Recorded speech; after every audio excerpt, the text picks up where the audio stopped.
ketegasan dari ASEAN ketika merespon isu-isu, terutama isu-isu yang terkait dengan konflik di dunia Islam ya, seperti konflik Timur Tengah ya, termasuk apa yang terjadi di kawasan ASEAN sendiri, yaitu salah satu anggota ASEAN yaitu Myanmar. Kita tahu Myanmar sejak lama bersikap represif ya terhadap umat Islam Muslim Rohingya di sana.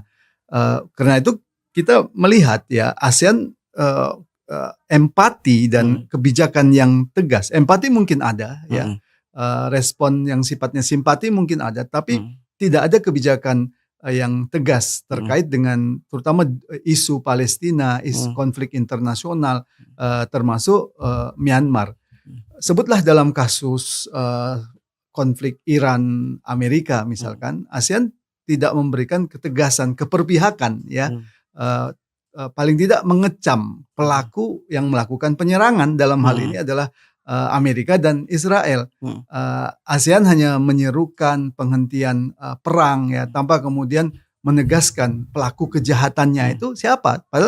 Padahal menentukan siapa pelaku kejahatan dalam sebuah konflik itu sangat penting ya, untuk mencegah kejahatan itu kembali berulang begitu.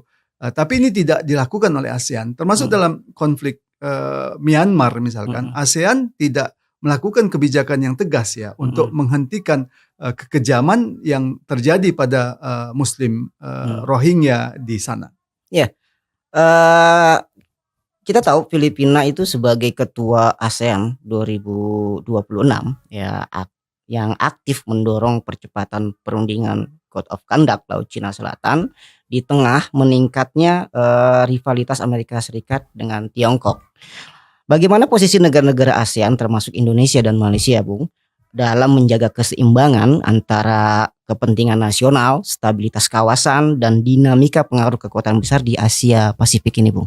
Ya, memang ASEAN sering mengklaim ya bahwa mereka tidak berpihak pada blok manapun. Sejak Perang Dingin menyatakan begitu, tidak berpihak pada blok timur atau blok barat ya. Dalam krisis kekinian di mana terjadi rivalitas antara Cina dan Amerika, terutama terkait dengan Laut Cina Selatan, ASEAN juga mengklaim tidak berpihak